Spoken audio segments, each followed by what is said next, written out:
Okay, now that this layer has dried, I actually put it out in the sun to help it along. The paper's buckled a little bit, but that's okay. I'm going in for my second layer. So I am mixing up cobalt blue and some opera rose and a little bit of yellow to neutralize that purple, to make it a little more gray. And I just put a couple strokes down where the shadow is. And if I don't want a harsh line, what I'm going to do is I'm going to rinse out my brush and I'm going to just blend that edge. Let it bleed into another area. If I want to keep that line harsh, I just leave it as it is. And I'm going to bring some of this color down here as well. This is a great time to correct any angles, so I can see here that this is a little crooked, so I'm going to get that in here.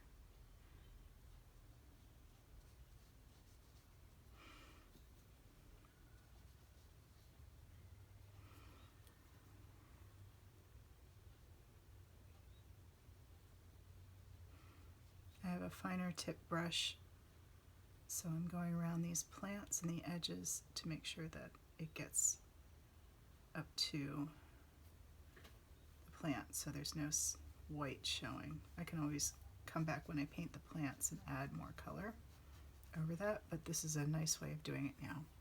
Again, I'm going to soften that edge a little bit. Just water, blending it in. Okay. If I missed a spot, I can go back and touch some color in now and let it bleed in. If I feel like it needs to get darker, like on this corner and down here, I can do so by just tapping some color in. Here I added a little more purpley blue.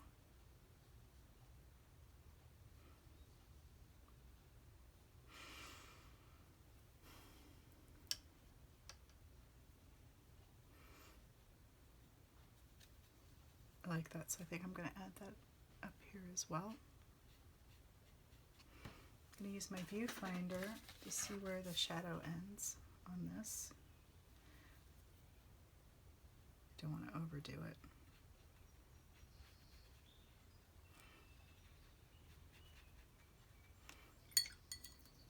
Again, soften those edges. If I feel like I have a harsh edge, I can go back and kind of scrub it soft.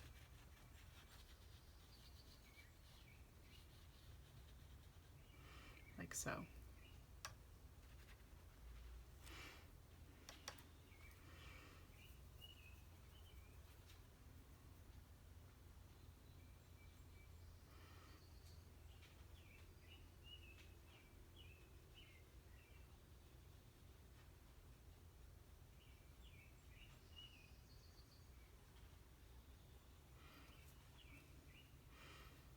So I am painting this darker color that's behind the bouquet in my still life.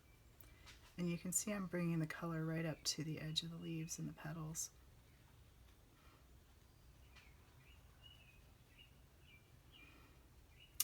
When you do this right, it really can help with the space in the painting. And then I'm going to soften that back too. I'm going to soften that a little bit.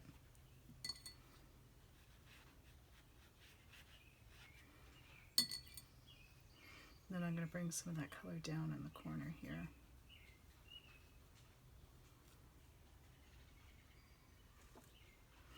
I'm holding up my viewfinder to help me frame, to remember where the top and the bottom of this piece is when I'm looking at the still life. So I know where I'm looking, where my eyes are supposed to go. If I feel like the color is too bright, just remember you can always sort of gray down a color with its complement. So if I have something purple, I want to add some sort of yellow to it.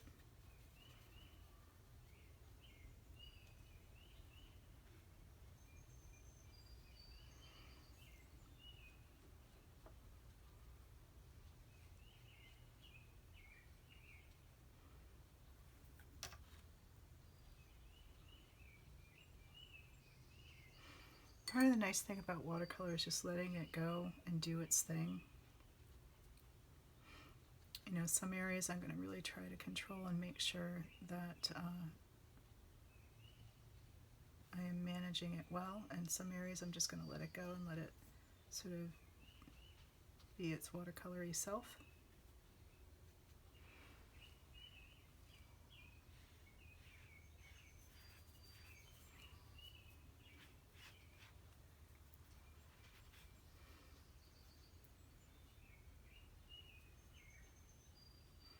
Making sure I vary the color.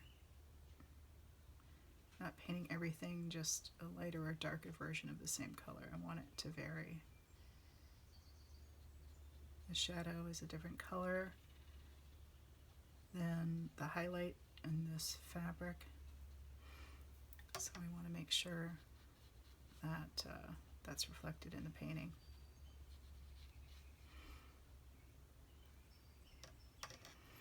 I'm going to do a broader area now. I'm going to pick up more Opera Rose and Manganese Blue.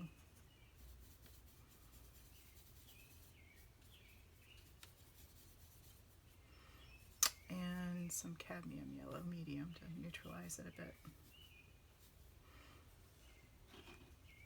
I'm going to grade it down a little more with some yellow.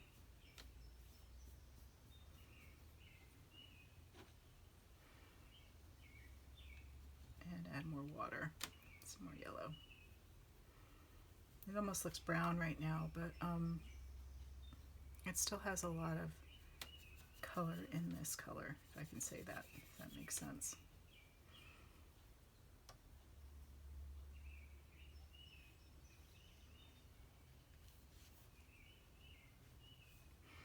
And let your brush strokes show. It's a nice time to do this on this big background.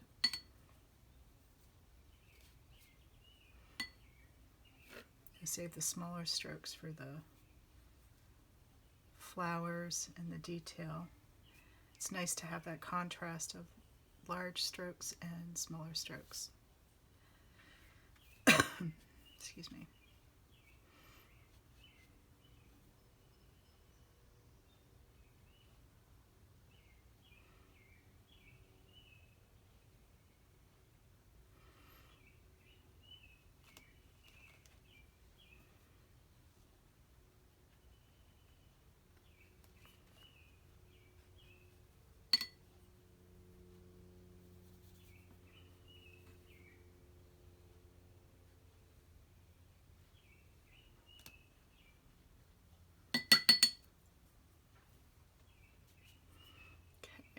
Preserve that light highlight, so I'm going to lift some color. I can always go back and put more color on top if I need to, but I don't want it to get too dark. I think I got a little zealous there. But we'll let it dry and see what happens. And oops, let's blot that right off. That line straight. See how well that works? Just press down really hard. It stops the water. All right.